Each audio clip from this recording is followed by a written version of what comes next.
Can you hear me now? Hey, how you doing? Brett, good morning. How are Good you? morning. Good. How are you? I'm all right, sir. I'm all right. You're an early riser, huh? Yes, these days it's crazy. Tend to be getting up around 5:30, but it's amazing because I actually get a lot done. Yeah, so that might explain my life. I can't go to sleep hardly ever before midnight.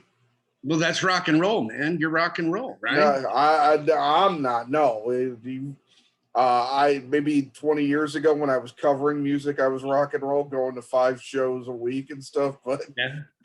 I'm 50 now, and there's a pandemic, and I don't have a social life because of it. So I see. Okay.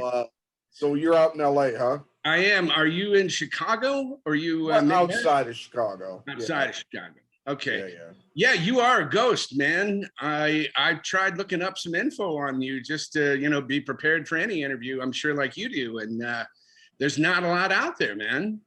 Not on purpose. I just keep a low profile. Yeah.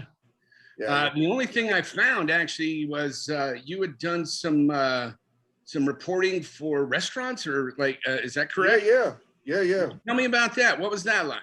I wrote for Eater, Chicago, and Thrillist for a while. Yeah, I don't know those. What are those specific? They're websites catered to the food business. There's like an outpost in like every major city. Yeah. Okay. Yeah. And so, it's like you review all the restaurants in the city. You do. Yeah, I didn't review it. See, I started out to give a little background on my writing is I started writing when I was a kid. Okay. I was in a newspaper, and then my life took a detour. I became a baker for like most of the 90s, and I fell into it. It was not something I enjoyed. In fact, I still have nightmares of being back at the bakery. Yeah. It's like high school, where you're going to graduate or you don't have any pants on or something. Okay. It's that kind of thing. Right. But once I got a computer and like the internet became a thing, I started writing, like looking into writing for like websites, like random places. And I started writing about music, and then I found like a place where I ended up becoming an editor, and then I went and did my own thing, and I started writing about food because that was around a time like the food, revolution kind of happened in the 2000s. So I started talking to local people, and then a job came up at Eater, and I took that, and I was kind of hot shit for a minute. And nice. I decided I had enough of talking about the food business because it was getting it was getting gossipy and yes, yeah, But and now when the pandemic hit, I was like, well, I have more access now to people because of Zoom. Mm-hmm. And I honestly, I've gotten to talk to people that I probably never would have if they would have normally, because Chicago, it gets people coming through to promote stuff, right? But most of the time, like you'll never meet these people because you do phoners. Okay. So now that Zoom's happened, it's like it's opened up my world. So you had written about rock and roll before, and then I know you do interviews with rock musicians as well, right? Yeah. I talked to all sorts of people. I mean, like the show so far, I think this is going to be like somewhere in the 80s when your show comes up. So I've been doing this for almost 2 years. That's amazing. Yeah, musicians, actors, directors, chefs. Yeah, lists. I've watched several of them. Yeah. Yeah, you do a great job. You got some big hitters in there. Yeah. So just through perseverance. I mean, somebody asked me like, how do you get these guests? I said, I send out like a couple hundred emails a month, and I get 3 or 4. I get 3 or 4 people that I've somehow conned into being on my show. Okay. And it's weird, like the stuff that hits sometimes. Like I did an interview with Jose Maria Yazpik from Narcos. Yeah. And that thing is, I mean, I wish I had something that high. It just hit 37,000 views. It's like, I don't know. Like, I didn't think going into it I was going to get that kind of hit, but I forgot that Narcos is kind of like an international. Oh, right. And well, dude, I hope we crack 200. I'm sure we'll do, you know, I'm on a bunch of Facebook groups, and one of them, you know, and I'll get into the show, but one of them was for Justified, and somebody was just talking about you last night being on the show, and I was like, yeah, I love that guy. I'm going to be talking to him like tomorrow, and people were like, yeah, let's check that out. So very cool. Yeah. So let me do a quick intro. I don't want to keep you too long because I'm sure you got stuff to do. And then we'll get into it. All right. Did you record this? This was I good. recorded it, but that's not going to be. No, come on, dude. I want those questions I ask you. Everybody doesn't know that stuff about you, man. I think it's important that people know that stuff, you know? All right, we'll leave that in then. Leave it all in there. All right, so I'll still do the introduction because people probably have, you know, like we're wondering who I'm talking to. Here's the introduction and clap. Action, go. All right, well, welcome to this week's edition of the Rock and Roll Ghost podcast. This week we have actor Brent Sexton, who I'm very excited about. First time I probably saw you in anything was probably Justified, but the first time I think I really noticed you like really had some serious chops. And this is for me. I know you've had a longer career than this, but when you were on The Killing, and you played the father of the girl that died, you really stood out for me on that show. You really had this insane range as a character of emotions to go through. And I guess I'll just start there. How important was The Killing to your career? Thank you. First, I appreciate that. The Killing did good things for my career. To be honest, the entire experience was a little bittersweet, but overall, it did help my career for sure. Yeah. Why was it bittersweet? Well, I guess several reasons. It was incredibly difficult. Yeah. And just a lot of different things, communication problems, some other difficulties with people, and that I won't go into detail on that kind of stuff. But it's the weather certainly played a part, let alone just the heavy material and that sort of thing. But it's, I guess like the writer Lee Abbott used to say, equal parts jackpot and despair. Right. So, but overall, it did help my career, certainly. One of the things that became frustrating, though, I must admit, was, and I'm grateful that people responded. Right. And if it sounds like I'm bitching and moaning, please, I'll hasten to say that I came to this job on my own. You know, nobody asked me to do this. I chose this career. And nobody promised me fair. Okay, so I'm well aware that it's all my creation, so to speak. It's been frustrating because ever since The Killing, that seems to be one of the things that people really want me to do. Is that grief for that loss or that thing. In fact, if you go through my IMDb page, I can point them out. You know, the role is dead wife, dead kid, dead wife, dead kid, dead wife, dead kid, you know. And those are the jobs that I actually took. There's a bunch that I turned down. Yeah. In fact, I didn't work for a couple of years just because I was tired of playing the same thing over and over and over again. Yeah. And so that's frustrating. Again, I chose this career, you know, and so that's just the way it goes. So. Yeah, well, I mean, what was it? You mentioned the material and the atmosphere. Obviously, you filmed the show in Seattle or thereabouts. Vancouver, which doubled. Oh, it was Vancouver? Okay. Yeah. Well, it was set in Seattle, right? Yes, that's right. It doubled for Seattle. Yeah, sorry. And so, like, the atmosphere was intended to be gloomy, and the material was, dark, to say the least. Yeah. It was the closest thing. It was like a real life Twin Peaks in a way. I figured, because the way I looked at it, because there was this, who the hell did this, and it turns out there's multiple layers to what happened and everything.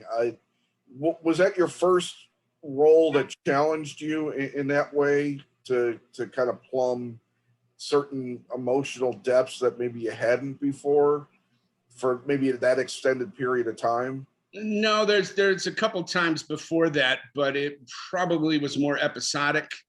And so you just had to get there for an hour, or you shot about 8 days, but, kind of thing. But this was extended over 6 months, certainly. And of course, the weather was cold. And to help sell the mood as well as Seattle, there was a lot of rain. We had to fabricate rain. Right. Using the rain towers. And because it's film, you got to use really big drops, right, in order because it's moving so fast past the frame that a lot of times you can film in the rain and the audience can't see it. And so you had to use really, thick rain, so that it would actually register. And then cut, and then you got to get dried. You got to, go back, it's that whole thing. And so, yeah, it required a lot of self-care. I watched a lot of Faulty Towers to try to reset, or anything I could to not have to stay in that, that whirlpool of that stuff. So, yeah, no, I hear you. Well, I obviously there's, certain things you don't want to talk about with regards to the killing, so I'll probably move off of that. Excellent. What was your first acting job? My first acting job. Like, did you do a commercial, or were you on stage, or? Okay, so the first time I got paid for something, it was non-union. Right. I was in college. I went to college in Springfield, Missouri. I was there in the 80s, and back in the 70s. We had a very good program there, and I had some wonderful teachers.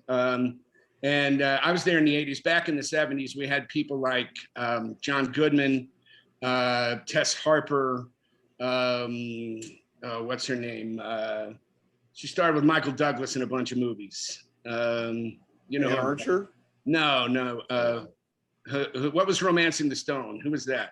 Oh, Kathleen Turner. Thank you. She was there. Jack Laufer. There was just a massive group of talent there, and we had a massive group of talent in the 80s as well. Yeah. And so I was really blessed. That was a great place for me to learn and to grow. And like I said, I had some great teachers there. And I think it was my junior or senior year, maybe, we did a local commercial for an automotive store. I think we got paid like $50 or $100, something. I can't even remember now. All the nails you could take out. That was it, right? And then I actually got my SAG card from that college experience. I went to a school in Florida called the Institute for Theater Training. And this was a program actually that was run by Burt Reynolds.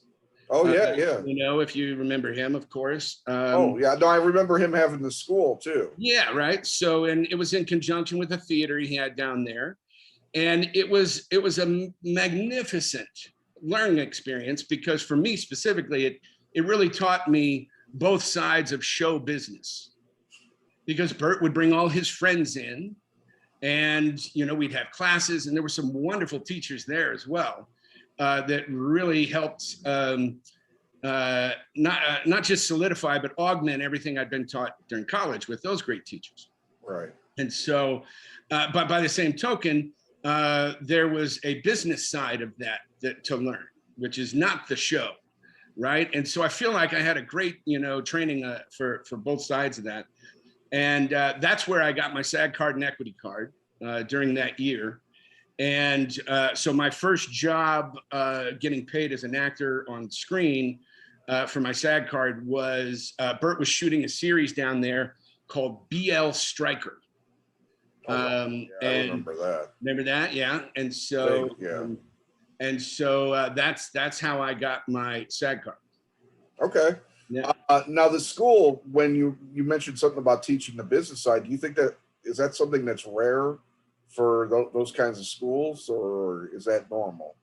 Well, specifically that year, Burt had sold the theater to a producer who came in, and it was halfway during my year. It was the first time that had happened, and none of the previous years happened like that. So The business I learned from him. Okay. The guy that ran that, because he was all about business. This is a theater, you got to run it, And I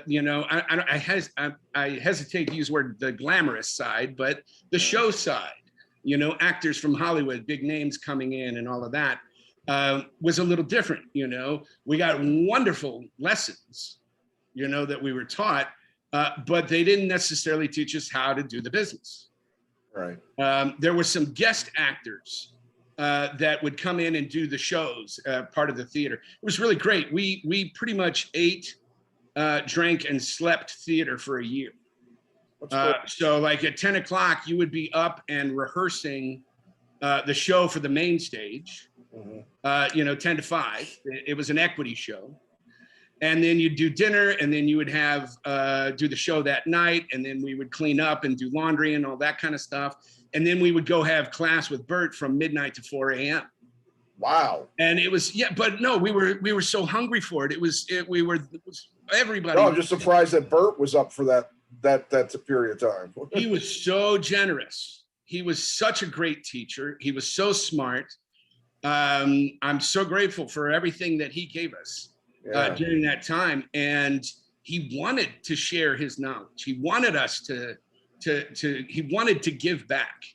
Right. And so it was magnificent time. And so then we'd go to bed and we'd be all excited, and then we'd have to be up to work at 10 again, 10 a.m. again.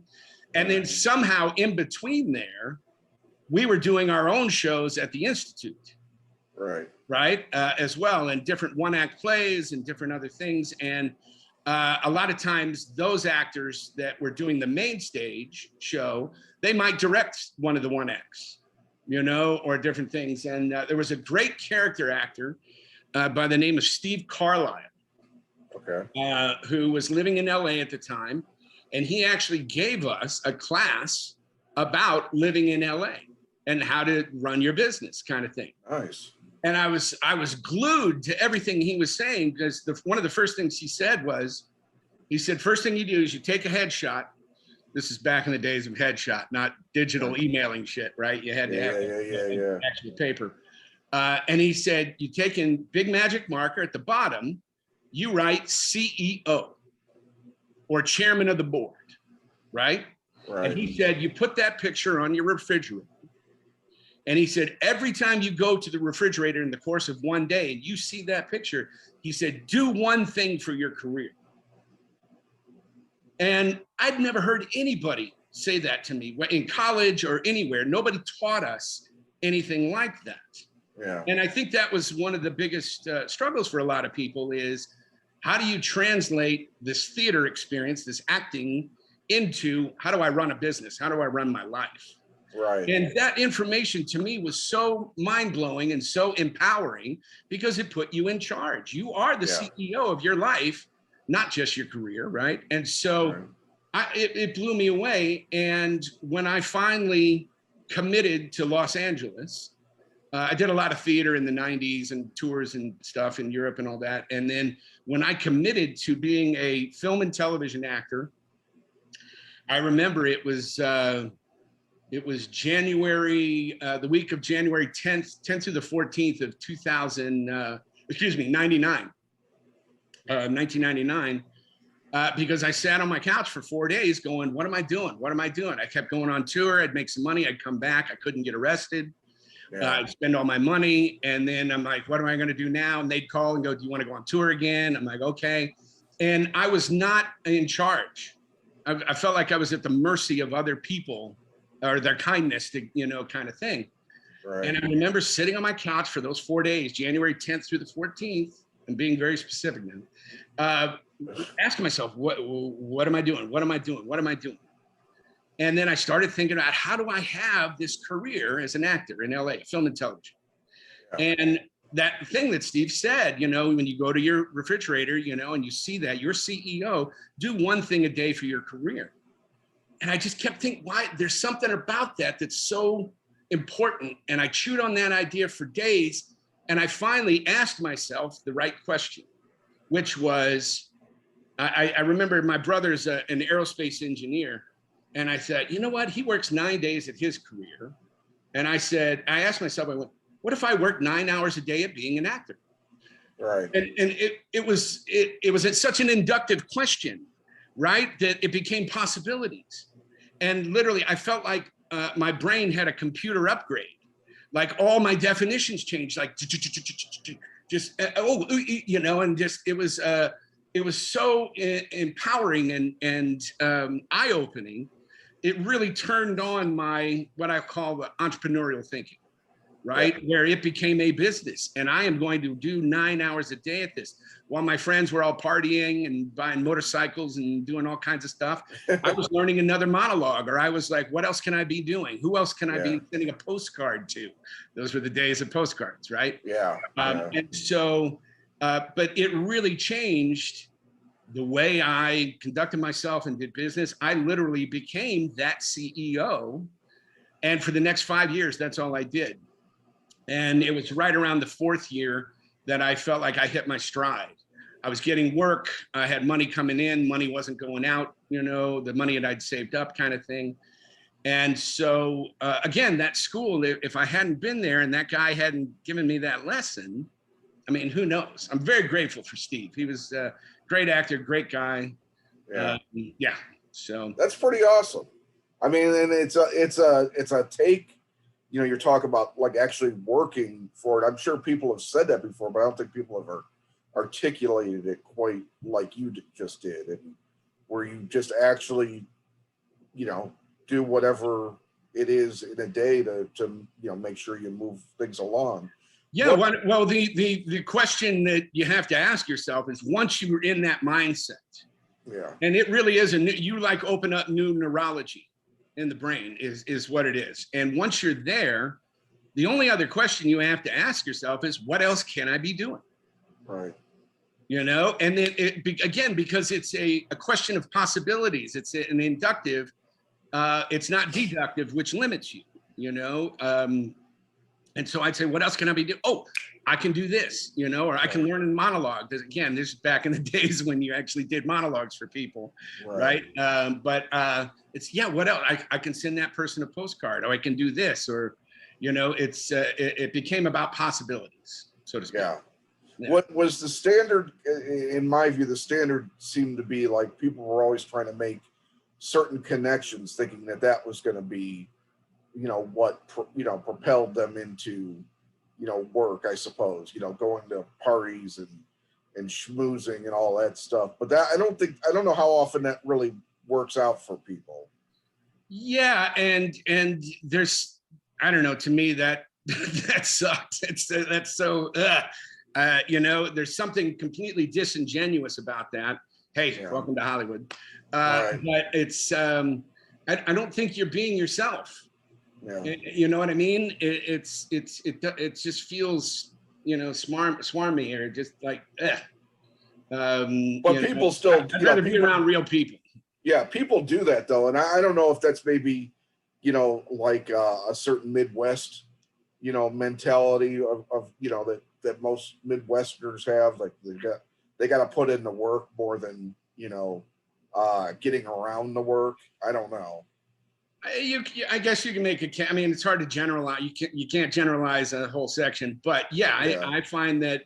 I mean, I grew up in St. Louis, Missouri, so I think there's a case for work ethic, but I'm sure there are exceptions. Yeah. I mean, people have certainly gotten jobs from not doing anything. Yeah, and the other thing is, believe it or not, I'm an introvert. And so I spend a lot of time alone, and there are people who are extroverts that feed off of that energy of being in a party and who can I talk to next and all of that kind of thing. And that just drains me, man. If I got to go to those functions or that kind of shit, I come home and like, it's just, I got to No, I'm the same way. I'm it's amazing that, I've always been an introvert. I still am. And it really took interviewing people to remotely be able to talk to people normally. Yeah. It really it was one thing that built up my confidence, I guess, to actually interact with people on any level. But if I still go to a party, which I don't, But if I go to a party, I'm still a fly on the wall. I'm not, Yeah. not actually involved. The best one, yeah, let them come to you, man. Yeah. And you can tell if somebody's there to drain your energy or they're a vampire or anything like that, and you can get out, or just politely excuse yourself. Yeah. Yeah. When did you feel like when you mentioned after a few years you kind of felt like you had done it, did you have an agent by that point? Or what was it that made you feel like you had started hitting your stride? Okay, well, I'll tell you, this is an interesting experience. This is a good question. This actually kind of was the moment I was able to relax and not do 9 hours a day at the career, right? Right. It was an experience I had with the director, Alexander Payne. Okay. Who has been instrumental in a couple different things in my life, even though I have yet to work with him. I've auditioned for him several times and spent, big chunks of time. So here's where I got to. It was right around 2004, I think. So it was right around year 5, or so in that equation of that whole entrepreneurial thinking and that commitment of 9 hours a day kind of thing. And I get called in to read for the movie Sideways. Okay. And I'm called in to read for the Thomas Hayden Church role, the role that he got eventually. And I go in, I meet the casting director, John Jackson. He's a terrifically nice guy. And I put myself on tape. And like a month goes by, and I'm like, all right, well, whatever. And then I get a phone call saying, hey, they want you to come in and read the lead role, the role that Paul Giamatti got. Wow. And I was like, okay, right? Like, what, And I'm trying to be calm about it because here's the thing. Back then, the rumor was everybody and their brother wanted that movie. Brad Pitt, George Clooney, everybody wanted. And I'm like, okay. And so I take it with a grain of salt. But I literally, that was like maybe a Thursday, and the audition was the next Monday or Tuesday. I worked on it the entire weekend. Yeah. Right? 9 out, just going, what else can I find? There's some behavior, there's something here that nobody else is looking at that I'm going to get. And, and that's just, I like being the detective when I get to work. Where can I find, what can I find here? And I worked on it all weekend. I go in the room and it's just him, this time. And I sat with him and I read the sides. It was 2 or 3 scenes, I guess. And we spent like 45 minutes together. Yeah. Which I felt long for an audition, but I was fine. And we would talk in between the reading. And we actually talked about Burt because he had just worked with Burt, on one of his movies. Yeah. And we talked about that a little bit. And then he'd go, hey, read this scene for me again. And I'd do it. And then we'd talk and then he'd read. And then finally he goes, hey, would you stick around? I need to go get a video camera. I need to put you on tape. I said, sure. Yeah. And so then we spent another 45 minutes together after he came back with the camera. And I walked out of that room feeling great. Yeah. I was like, man, this is awesome. I feel good. I'm going to valet parking. I'm standing there waiting, and Aaron Eckhart pulls up in a turbo Porsche. And I said, thanks for the memories. Because I knew I wasn't getting that role. Yeah. And I was fine with it. But here's what I got instead. I got the feeling that I'd been called up from the minor leagues. Yeah. If you know what I mean by that. Oh, right? Yeah. I got the feeling that I could play in the mid, that I can compete with all these other guys. Yeah. Right? Which as an actor, it's hard to tell because you can't see their auditions. You can't see their work. You only see the finished product and the success they have. Right. Kind of thing. And so for me, it was a great moment because all of a sudden I was like, oh, I can relax. What I'm doing is working. So I don't have to do it so hard, or worry about it, or, just be that grindstone. I'm comfortable. My craft is my craft and it's producing. you know. Well, it's interesting the range of people that were considered for it. I mean, the difference between, and this is not meant to be take offense by, but the difference between you and Paul Giamatti and somebody like Aaron Eckhart or Brad Pitt, is insane. It's like, I'm so offended by what you just. It's like, but it's obvious that Alexander was looking for something beyond the obvious. I mean, he ended up working with Clooney on The Descendants, but it's like, well, who knows? Aaron Eckhart could have played the Thomas Hayden Church role, right? You don't know, because it was a smaller film, so Payne had obviously set himself up as somebody that people wanted to work with. They weren't going in there necessarily to make money. Right. Yeah. He's never been one of those people that makes that kind of film. Yeah. Where anybody spends it. I mean, hell, he did that black and white movie with Bruce Dern, for God's sake. It's like, I got a story about that if you want to hear it. Go ahead, get right into it then. So during that audition for Sideways, at one point, John Jackson, the cast director, was there, and Alexander leaned over to him and said something.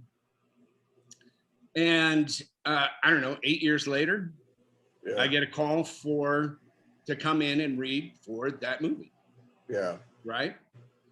And at the time, I think they were saying Ian McKellen for the grandfather, the father role or something. Wow. And I'm like, could I be his son? I guess, maybe. And so I go in, and by the way, everybody, I did not get this role, obviously. No. And I don't normally tell stories like this, but I'm so grateful for Alexander. Well, I also, when you get past the story, I want to find out how Alexander had an effect on your work, because you mentioned that earlier. But he's had an effect on my life. I mean, I love his films, absolutely, 100%. And so I would definitely still love to work with the guy. And so, cut to 8 years later, I guess, or how many ever years later after Sideways, I put myself on tape, and again, like a month goes by. And I'm actually back in St. Louis visiting my family. And my agent calls me and he said, yeah, I just want you to, I skipped a piece. During the audition, it's just me and John Jackson. And he's got his video camera out. He's looking at the little flip out thing there, watching me. Yeah. And he's asking me some questions. And he says, and I'm prepared. Yeah. I'm prepared. He goes, so who do you think we could get to play your father? He's about to say father. And I said, Gene Hackman. And he goes, ooh. Yeah. And then, and he asked me a couple more questions and that. And we do the audition on tape. That's it. I go home again. A month goes by. I'm like, all right, well, it's gone. I'm in St. Louis. My agent calls and says, hey, yeah, just want to let you know, Alexander's in town and he is having callbacks from people. He said he doesn't need to see you. But he just something, I can't remember what the rest was, but it was, all right, well, it's gone. And so I'm in St. Louis. And then the next day I get a call from the agent. He says, yeah, Alexander wants to see you. Can you fly back? And I'm like, yeah. And so I'm like, okay. So I change my flight and I fly in. I literally fly in to LAX. I get a car service home to the Valley. And then I get in my car and I turn around, I go back to Santa Monica, right? And I got my sides there and I'm like, all right, we'll see what happens. And I'm very calm. I'm still calm. And then I'm sitting there in the waiting room and Alexander comes in from behind me. I don't see him walk in and he kind of taps me and I go, oh, hey, man. He's like, hey, Brent. He goes, thanks for coming back. Just wanted to let you know, I'm still trying to get the script into Gene Hackman's hands. And I went, wow. Oh, okay. Like I felt like my voice and I was like, holy shit, this just got real, man. Yeah. Right. And I'm a huge Gene Hackman fan, and I would love to work with him, right? Kind of thing. So, so eventually he's like, I got to do some stuff real quick. Hang on. And then I eventually get into the room and he has me do the scenes again. And I remember I had to stop I said, guys, can we restart? I just landed and all the air in my body is adjusting right now. You know, I felt like I had to belch or something, you know, from the air flutter. Yeah. And he's like, yeah, go ahead. And so I do the audition again. And he was just so complimentary. You know, just the things he said. And you know, because I respect him and his work and everything, again, it was just one of those things where, wow, I feel kind of validated. You know, it's an external validation, you know, is what, but it definitely was like, man, it feels great. And then we talked about it, and then that's when he revealed to me he wanted to make it in black and white. And again, my mind, like, whoa, this completely changed, because nobody had known that information yet. And he said, again, he just said some complimentary things. I'm not going to repeat them, but right after that, I'm guessing like I don't know, 2 months, or excuse me, 2 or 3 weeks after that, there was an article in the Deadline Hollywood, I guess, or something, where they had said Paramount's going to give him the money finally, because he wanted less money than they were offering, but he wanted to make it in black and white, and they didn't want to do it. So, and he said they're looking to cast a big star in the father role, which would either be Jack Nicholson, Gene Hackman, Robert Forster, or Robert Duvall. That's who they were talking about. At least that was what was mentioned in that article. And I was like, holy shit, man.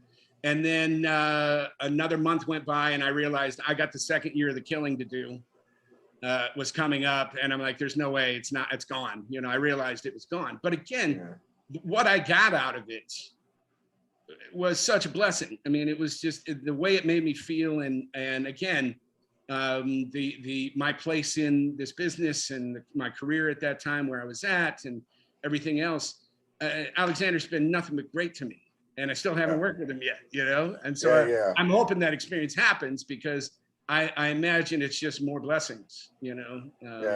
So no, that's very cool. I mean, you know, then the Hackman thing would have been perfect, but I mean, I think at that point he wasn't ever coming back to work. Well, this was, again, this is like another 8-9 years ago, right? I mean, it's been a while, you know. So he wasn't quite. I was told by a producer that yes, he was semi-retired, but if you wanted to get a script to him, you had to go through his wife. That was the best way to get a script to him. And so, he seemed retired, but I thought that would certainly be something he might come out of retirement for. It would have been cool. It would have been cool. And so, hey, that's life. That's I think the only time I've seen him on camera, oddly enough, is Guy Fieri filmed an episode of Diners, Drive-Ins, and Dives in the hometown that he lives in New Mexico, or or something like that. And he happened to go to this diner that Gene Hackman eats at all the time, and Gene Hackman was on the show with him. Oh, that's brilliant. Yeah. That's it was awesome. like, wait a minute. I was like watching the show, and I'm like, is that Gene Hackman? Like, that's awesome. That's long after, like, the last movie he had done was Welcome to Bridgeport with Ray Romano. Mooseport. Yeah. Mooseport, right. Right, yeah. And he, like, it had been years after that. So it was like seeing Gene Hackman, it was like, oh my God. You know, that's cool. I wish that he had not stopped at, you know, working, but I was just thinking about him the other day, and just like, he was one of those, you know, not that he's gone, but he was, as an actor, he was just one of those guys that even if the film wasn't good, you knew you were at least going to enjoy him in it. You know? That kind of thing. Let me touch on a couple things that I've seen you in that I particularly remembered. I mentioned Justified earlier. You were on a handful of episodes. You were in the first season playing the sheriff, and then you got got brought up a couple other times. You were crucial in the Thompson storyline later on before the show ended. Obviously you'd worked on Deadwood, so you probably had a relationship, with with Timothy Olyphant before that, and a lot of people that were on Deadwood were on Justified as well. Tell me a little bit about how that role came about, and the chance to kind of come back on later, even to redo that role again. That was one where yes, I'd worked with Timothy before, and he's great. He and I got along awesome. I like working with him. He really knows how to pick a scene apart. Pop the hood, get into underneath, check everything out. He's very, very good at that. I did the audition, I remember, for Sheriff Hunter Mosley, and I loved it. It felt so natural to play that role. Yeah. And I get a call from the agent a couple days later, and they said, yeah, they're going to cast somebody's friend in that role. And I'm like, okay, well, hopefully, if nothing else, then I made some impression. I might get something later or whatever. Yeah. And then I think I made a trip to Vegas to see some buddies, like a reunion of some sort or something. And while I was there, I got the phone call saying, yeah, they're actually going to cast you. Yeah. And I'm like, oh, wow, okay. And I remember going in and shooting that first scene. And it, again, one of the things, always be prepared, right? Yeah, because for that day, it was one of those scenes where there's like one or two lines, and then you cut to the next scene, and that's the scene, right? Right. And so the only thing on schedule was those one or two lines, right? Well, thankfully, I prepared the material for the audition, so it was still, fairly fresh. And I looked over it, because as we were sitting there, the director said, why don't you guys just go into the scene? Yeah. Right. And we did. And I remember he was like, man, wow, this is great. This is great. This is like a scene from Fargo. And I was like, oh, cool, man. He's liking what we're doing, or what we're throwing down, And it was so much fun to do. I have so much respect for all of those people, the producers, the writers. Taylor Elmore was great. And just everybody involved. Yeah. And Michael Dinner, and of course, like I said, working with Timothy again after working with him on Deadwood. It was great. I had no idea I was going to be brought back, right, at all. And then to be brought back, like 3 or 4 more times, and then for that, the reason I was brought back eventually, right? I think you're talking about. I don't know. Is it a spoiler? The show's been out. The show's been over for 7 years, and if people want to check out now, but you're the guy that knew who Drew. One of the few people that knew what Drew Thompson, the mysterious, criminal, looked like. Right. That, and also, secret. I was the guy that killed Raylan's father. Yeah. Right. In prison. Right. I for some reason I always forget, and I just finished watching that show. Oh, I watch that show at least once a year. Yeah. Yeah, that's a good one to buzz through. Yeah. And just they just kept giving me great material and great scene. Those writers are so good. I would love to work with those guys again. The dialogue in that show, I mean, Timothy and Walton. I mean, like, what's the line? I forget the actor's name, but the Detroit mobster later on that says that Boyd Crowder uses 40 words and 4 would suffice. Right. I mean, Boyd Crowder is still probably one of the coolest villains of all time in TV history. If I remember correctly, he was supposed to die in the pilot episode. Yep. And I like that, it really changed how they, keeping him on. I think it was the same for Breaking Bad. Didn't Jesse's character, wasn't he supposed to? That I don't remember. Yeah. He wasn't supposed to continue, and then that kind of magic thing happens. Yeah. Right. And that's kind of cool when that happens. Yeah. And it's just, there's so many great people on that. I mean, there's so many great people on that show, I mean, for 1 or 2 episodes, Like I said, a lot of Deadwood people. I mean, the guy that played Drew Thompson, was on Deadwood too. Jim Beaver, right? Jim Beaver, yeah. Yeah. Jim and I share a birthday. Oh, that's cool. Yeah. Year? He's great. What's that? Too? What's that? Same year? No, he's a bit older. Birthday. Yeah, just the date. Okay. Yeah, I thought he would probably be older. Yeah, that was a great one. Justified. Very, very lucky to be a part of that whole thing. Yeah, and they're bringing it back in a way. New series, I think, in Detroit, right? Detroit, right. But all the production team, writers, producers, so the quality is, it's going to be there. Any hope of being transferred from Kentucky to Michigan? It's like people on that fan site wishing Boyd Crowder was going to be. I'm like, why the hell would Boyd Crowder get out of prison at this point? Right. Be in Michigan. It's like, no, it's going to be its own thing. Maybe a couple people might, that from the first show. The core people, the ex-wife, the child, right. That sort of thing. But I don't know if it would muddy the waters or right. I think they probably want it to be its own thing. I think it should be its own thing. Yeah. I'd still and like to show up. Yeah, no, I get you. And the other thing was that I just saw that Tarantino was in talks to direct a couple episodes of it. Oh wow, interesting. Which is wild. I mean, I know he's a big Elmore Leonard fan, and him and Timothy work together on. They work together, right? Yeah, that would be cool. Yeah. So let's go back. I'm going back from Justified back to Deadwood. What was that experience like? That experience was so amazing. Again, I've such a gift.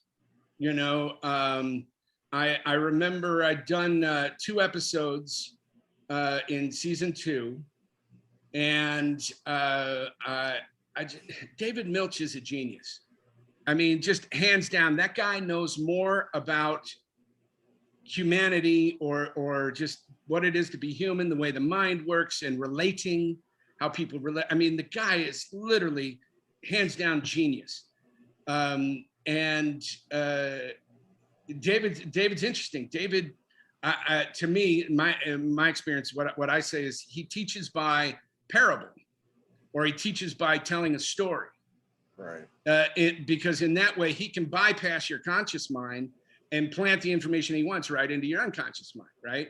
So you're sitting there and you're getting ready to rehearse, and he'd say something like, back in the 1300s, and you're like, okay, what does this got to do with 1886, or right. 18, Deadwood, And then all of a sudden he'd get to the point in the story where you just kind of go, oh, okay, I get it. He was magnificent. He was a master at teaching or relating information that right. way, I found. And so I was just glued to everything he would say. And so I did 2 episodes in the second season, and Leon Rippey played Tom Nuttall, who I worked with in his establishment, the number 10 saloon there. Right. Leon, what a great guy. If you can do an interview with him, he's so much fun. He's, again, just another generous, loving human being. And he really took me in, because they'd already established the show, the groups of each bar and everything had kind of been established. So I wasn't necessarily connected to everybody at that point. But Leon was great. I spent most of my time with him. And then come that next pilot season, I was really hoping to book a pilot. And I remember just like I was getting stuff that I didn't want to audition for, right. Frankly, at that time, and just like, And I remember the exact day where I was sitting there at my desk going, you know what? Okay, you didn't get a pilot this year. You got money in the bank. You're still working. Oh, well, right. And it was really a spiritual letting go, or a disconnection of the attachment around it. Right. And I'm sitting there at the desk, and like within an hour, the agent called and said, hey, guess who wants to make you a series regular on Deadwood? Yeah. And I'm like, oh my God. And just the flood of relief and just all of that. Yeah. And, you know, it was just, there's so many talented people on that show, and the material, again, just was so rich, and it's all a gift, man. It's all a gift. Yeah. And David was great. The people I worked with was great. And you know, what's funny is I didn't work with Ian a lot. I remember doing a scene with him, but we never sat and had lunch. We never talked or anything. And one of the joys that came about when we did the movie 11, 12 years later, right? Right. I remember one day I'm walking to lunch and I hear from behind me, like 30 feet, Brent, darling. And I like turn around and there's Ian. He's walking towards me. Brent, darling, it's so wonderful to see you. And I've been watching your work. Just wonderful, Brent, just wonderful. And I'm like, holy shit, Ian McShane knows who the fuck I am. I mean, again, just joy flooded my heart, because that guy is like one of the pinnacles, you know? I mean, his work is just so outstanding. I ended up having lunch with him like 5 or 6 times during that shoot. And he's just a regular guy. He loves to laugh and tell stories. And it was just a joy. And so I really felt like it came full circle. Like the movie really solidified me in there as part of the group and all of that. And so did I answer your question? No, you got it. I mean, Deadwood was a show that I remember when it was on, everyone was talking about it. And I watched the first episode, and sometimes that's the great thing about modern times, is that you can kind of, if something doesn't click, you can always go back to it, you know? Sure. Something about the first episode just didn't click with me. You know, I'm a vulgarian. I'll admit it. I'm steeped in vulgarity, you know, and all that. But the good thing about that, they've been studies. University of Maastricht in the Netherlands, I think Canada, a couple of different places. People who curse are more apt to be telling the truth when they speak. Yeah. And so, as far as the vulgarity, I mean, you heard me cuss during here. That means we're telling the truth. We're giving, you know. Yeah. But when I was watching the first episode, I'm like, God damn, you know, they use the F word a lot. Yeah. Well, you know, one of the reasons for that David had explained, this is a place with no law. Right. It's and so in a way it was, you know, right, where you sit down at a bar and fuck, it protected you, let's call it. But then by the same token, if you're waist deep in the fucking creek all day and you come back to the bar and you just fuck. Yeah. And then somebody else is like, fuck, oh yeah, fuck, yeah, you know. It was that, you know, it's the emotion behind the word. It's the what's in that moment, that situation that's required, especially then, because you don't know if you're going to get a knife in the back and they're going to steal everything you got. Right. So it was a tool of the time. Right. In a way. There was just something about it that turned me off, and I'm like, but then just the year that the movie was going to come out, I'm like, okay, I'm a big fan of Timothy's because of Justified, and I had been a fan. Actually, I'd been a fan of him when I first saw him in Go. But you know, I became a huge Justified fan. You know, it's like I said, I watch that all the time now. So I'm like, I'm going to give this another shot. It's a show that was done, and then the movie was going to come out. So I knew that I had, it's not like a show that just starts and you're like, I don't know if I want to commit to it, you know, that kind of thing. And I do that less with streamers or cable like HBO, because network shows, if you want to commit to a network show, you don't know how many episodes you're going to get. Could get 100, you could get 3. You know, if you're like, you're wasting the time to involve yourself in a show on network, you don't know when the rug's going to get pulled out from underneath you. At least with streamers or HBO or whatever, you get at least a full season that wraps up a story generally. You know? So I knew I had 3 full seasons of a show and then the movie to look forward to. So I was like, you know, let me check this out. And I ended up loving it, you know, the second time around. But that's the greatness of modern day. It's like you can catch up on a lot of things you never you never got to see. I mean, I started, completely off topic in a way, but I mean, I started, I've got the Peacock streamer channel. I started watching old episodes of Miami Vice and Wise Guy with Ken Wall and Stephen, what's his name? He's on Breaking Bad. I know you're talking about. Yeah. And like I started watching, it's like, man, that it just kind of takes me back to being a kid and watching, teenager, watching those shows when they came out. But that was back then. That was the gritty stuff on TV, and it's like some of it still holds up, but it's like nowadays, it's like what is done on AMC or HBO or Netflix or whatever is movie quality stuff now. Sure. It's great. Yeah. And that's one of the great things about being an actor now is that you probably have more options than ever to work. Have you found that to be true? No. Well, the business has changed quite a bit. They're not making as many movies as they used to make. Right. And so those actors have now moved into the television. Right. Medium, right. And so there's a lot more competition now. I think there's, as I grow older, there's less roles for me. Yeah. Right. Being written, I know there's a big diversity thing that happened, which is great. And that changes the numbers of opportunities as well. And so, it's different now. Okay. And then of course, there's it's funny when I do an audition and I don't get it, and then I hear who did get it, right? There's different times I'm like, that asshole got it, what the and then there's other times where I go, like, say for example, Bill Camp. I said, Bill Camp got it? Fuck yes.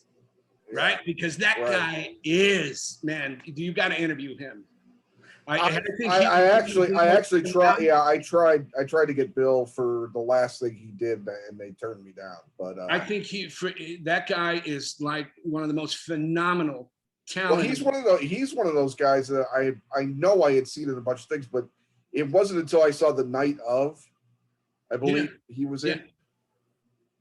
Killed that role. Yeah, completely killed it. Yeah, there's several roles that I've auditioned for that he got, and every time I'm like, cool, man, let's see what because he's so good. He's definitely one of those guys that everybody talks about, everybody likes, but you don't see it in a ton of things necessarily, but when he's on. Yeah, he pops up in these small little things here and there. Yeah. And he's phenomenal.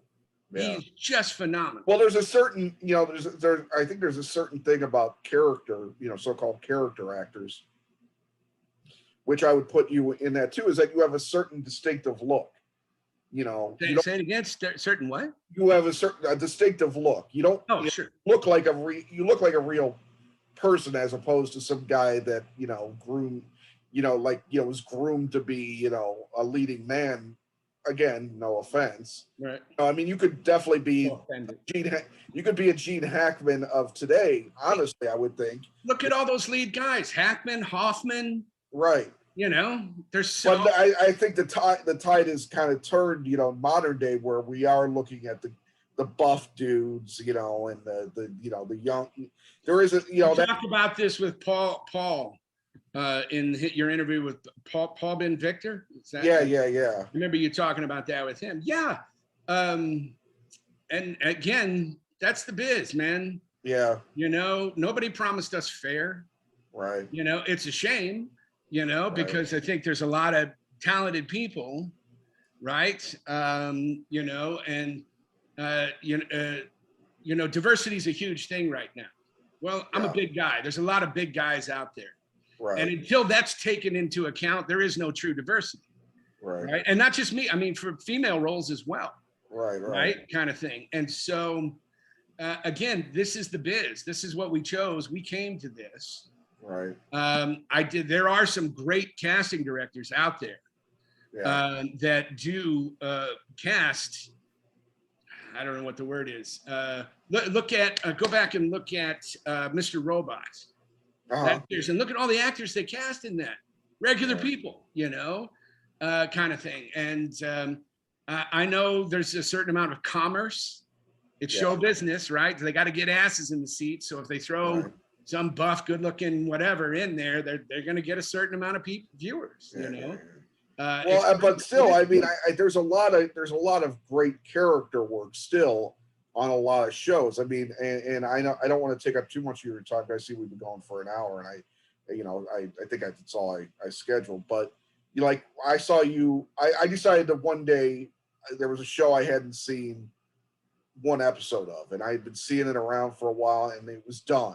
Like the final season had just finished, and I'm like, okay, I need a show like that where I haven't watched a single episode, and it ended up being Bosch, who you starred with why am I blanking on his name? Titus on Deadwood as well. Yeah. And you ended up showing up late, later in the show too. Yeah, as the security guard who turns out to be another bad guy. Right.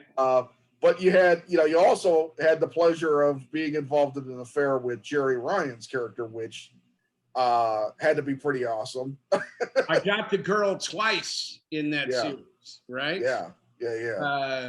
Rhea Kilstat, who was the veterinarian. Yeah. So, I mean, when's that happen for a guy like that? Right? Come on, man. It was pretty awesome. It was awesome. Again, a blessing. I loved every single one of those producers and those writers. Titus and I actually met on a show called That's Life. That's where we first worked together. And then we did again on Deadwood, and then again for Bosch. And so, again, great guy, knows exactly what he's doing. I love working with Titus. He again, a generous guy. And when I was, we were shooting, what episode? It was the episode where the oil derrick, where we put the chief of police's son, who's undercover. Yeah. Right. And we put him on the oil derrick. He's got to ride it like a cowboy or whatever. It was that night I actually met Michael Connolly, the writer of the Bosch series, right? Books. Again, terrifically nice guy, very quiet. And again, he said something that just filled my heart with joy. It was, we were there, and he had said that when the producers, when they were saying, we want to do this as a series, right. And they said, well, what other shows, what have you done? And they were part of the Killing team, right? And so they had shown him some scenes from the Killing, including a scene I did where I go into a bathroom and I have a final, like a breakdown moment kind of thing, dealing with the grief and loss of the daughter. And he had said it was that scene that, because of that I decided, okay, I'm going to let these guys make that TV show of the Bosch. And I was like, oh, man, it's cool. In those moments, again, I feel like crying in those moments when these, him or Alexander, it just feels great, Yeah. And so, but I loved that series. I had so much fun on that. And it was a great character. It was a great arc for a character, the guns, everything about it, I actually have a lot of that stuff on my reel that I use. So, but that was a good. You like that show? I enjoyed it. Oh yeah. I sometimes you walk into a show you haven't, because Bosch was kind of under the radar to be honest. I mean, it was one of the first Amazon Prime shows, right? And it didn't get a lot of the pop that some of the other ones did, but it lasted 5 seasons. So I'm like, well, it has to be decent. Obviously Amazon was notorious for, not doing second seasons of shows at that point. Oh, I didn't know that. Interesting. Yeah, they were ordering too many things. I think it was what it was.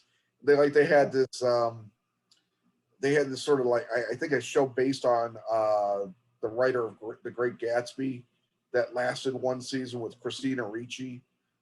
Which I don't even remember that. Yeah, that's what I'm saying. It's like they overbought, they overput into production too many shows, and then they I see. bit in the ass. So like I figured, well, if this show lasted 5 seasons on Amazon, it's got to be, worth my time. And Yeah. And the spinoff's coming, you know that, right? oh, I didn't know that. What's the spinoff? Yeah. So he becomes the private detective. Oh, so they're actually doing that. Yes. But it's on I don't know that it's on Amazon, maybe. Okay. It might be a different server. Well, that's pretty cool. Yeah, and, I'll have to look into that. the attorney, forgive me, I can't remember her name, and that his daughter works for. Right. It's that. Rogers. Yes, thank you. And it's that story. And so now he's a private detective, and they're going to be working on those law cases, which I think is genius. Yeah.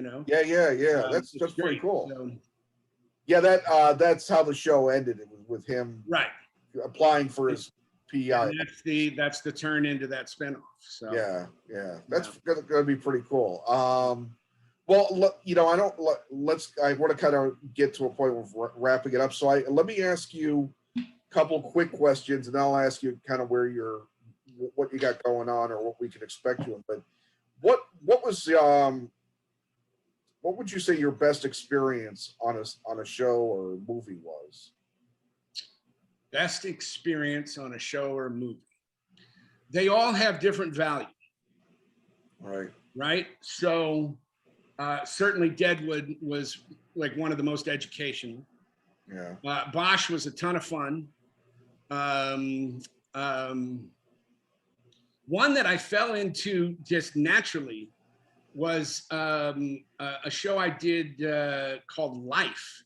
I think it was Damian Lewis, Sarah Shahi, Adam Arkin, and this is an interesting story. I at that time, I think it was like 2009, maybe 8 or 9. I was dating a girl who was friends with the casting director, who was doing that, and there were certain mile markers of my career that I set for myself. At a certain point, I was like, I have to get a guest star role on my resume in order for people to perceive me as a guest star actor. Right. If you're just as co-stars, that you're putting that in their mind, right? And so I did certain things where I fought for the guest star credit, and then I built the guest star credits. So now I got a lot of those on there, right? Now I don't have any co-star credits, right? There, it's all, that stuff. So there was that milestone. And then there was a certain time where I decided, look, I cannot do uniform cops anymore. Right. Because I don't want to keep putting that image in people's minds. It's too easy. And I'm a talented guy. I can do a lot of other things, right? So I said, no more uniform. I told Ed, don't send me on anything with a uniform anymore. Well, we were out one night, and this friend, the girl I was dating, she said, look, I know you don't do co-stars, and I know you don't want to do uniform stuff, but would you just read it, please? Mm-hmm. And I said, yeah, of course I'll read it, So I read it. It was my favorite script that entire pilot season, written by Rand Ravitch and Far Sharia, writers, producers. It was my favorite script. I was like, this is magnificent. And I thought, you know what? I can do this. If nothing else, maybe another paycheck in the fall, somewhere down the line. And so I went in for the audition, and I did the audition, and I left, and it's a long hallway, like 50 feet. I get to the elevator, the door opens. Hey, Brent, can you come back in? Yeah. Sure. So I walk all the way back. We talk. They have me do the audition again. I leave. And then I end up getting the part, and we shoot the thing. And then during the upfronts that year, which they released little like 5-minute sizzle pieces of the projects, right? I get a call from my buddy. He's like, dude, you're all over the sizzle reel. And I'm like, what? And so he emails it to me. I look at it, and I went, it's like my scene. It's like the bulk of like 2 minutes. And I'm like, oh my God. I said, they're going to bump me to series regular for this. And I called the agent. I sent it to him. I said, call over there, see, And eventually they said, yeah, we're trying to find some money, blah, blah, this and that. We're trying to figure out what's going on. And eventually they did bump me to series regular. Yeah. Which again, another gift. But that show, I fell right into that. I knew that character, head to toe immediately. A guy in a hierarchy system for 12 years who hasn't progressed right? They've kept him down as a cop, right? Right. Like a beat cop almost, but he always wanted to be that detective, right? And if you don't advance in that type of hierarchy system, then you start to rebel a little, so maybe he doesn't shave every day. Maybe he takes a day off and lays by the pool, or he starts doing things like that, that sort of passive aggressive antagonistic, fuck you to the bosses, who won't let him advance kind of thing. And so I love that. That was one of the roles that was so comfortable. I felt it immediately, and we had a lot of fun on that one. What else? I don't know. Like I said, they all have different different things, different values. Well, that seems like a pretty major one, becoming the regular, one of the regulars on it. It felt good to be bumped up. I'll tell you that. Yeah. Again, one of those things where I worked on. I knew that the audition scenes. I knew immediately how to really lift it off the page. Right. And I think I surprised them. And because so much of that show is about dealing with his past, Damien's character, right? Yeah. Dealing with his past, and because I was his partner, I think they saw the opportunity of, oh man, we can mine this for a lot of gold, this relationship, this all that stuff. I think they saw that, and so that was sounds like a good one. That's a show that, because of you and Damien being on, I never saw it, but I'm sure there's a way I can search it out at this point. I'm sure it's somewhere. It used to be on Netflix. I don't know if it still is. But it was like an NBC show, right? It was an NBC show. So it might be on Peacock. Maybe, but here's the thing. I know sometimes these companies, when they buy it for their streaming service, they use substitute music, right? And so the show is way different than the original, than the one, and they had great music on that show. Okay. And so if you can find, if not, I'd say, I don't know if you afford the DVDs, that have the original music on it, or find somebody who's got it. But to me, that made a lot of difference. Yeah, I don't think it should be that hard to find the originals. Yeah. Well, I got two more questions for you, and I'll let you go. Take your time, man. I'm free. Go ahead. No, I get you. Who do you have any, like? I mean, I'm not saying famous friends, but other actor, director, people in the business, friends that you hang out with, or like who would you consider that people might know that you would consider friends? So you want me to drop names? Let me tell you a story. Robert De Niro. I was talking to Robert De Niro once, and he said, "Brent, whatever you do, don't ever drop names." Okay, that's a joke, right? I hope you laugh at that. I've never met Robert De Niro. Okay, so that's a good joke. Let's see. I know people, like, I don't necessarily hang out. Like I said, I'm an introvert. I spend a lot of time alone. You don't have any close. You didn't develop any close relationships as far as like to see people. Because I just saw something about there was a commemorative article about the Shield and how Sean Ryan, the creator, and Jay Carnes, they didn't grow up together, but they did some stuff before, and that's why he thought of him for the Shield as Dutch, and they actually still hang out with one another, that kind of thing, where you developed a relationship with somebody on set and said that, and you ended up becoming buddies or whatever. Yeah, well, let's see.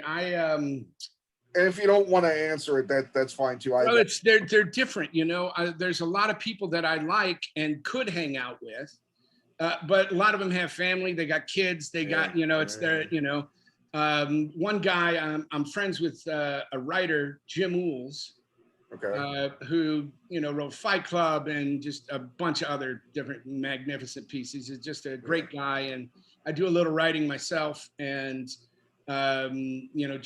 Jim and I have gone to a couple concerts together. We've hung out, a few times. And if I ever have any kind of question about writing, he's my go-to guy, right? Kind of thing. And then there's just other people I've worked with.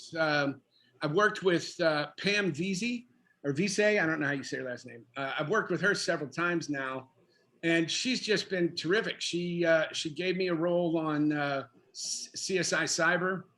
Okay.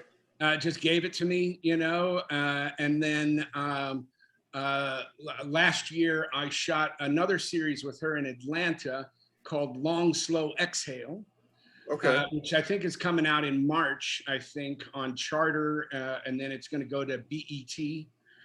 Interesting. That was great. I like Pam a lot. She's smart. She's a great writer. We get along great. Who else? I worked with Fincher on Mindhunter. Yeah, that's a really cool. That was a really cool turn too. Yeah, and I've always wanted to work with him. I enjoy his stuff tremendously, and it's so funny. Everybody talks about how many takes he does, right? Right. And I remember hearing like that the scene in the Facebook movie, right? The first one was 99 takes or all this shit. Right.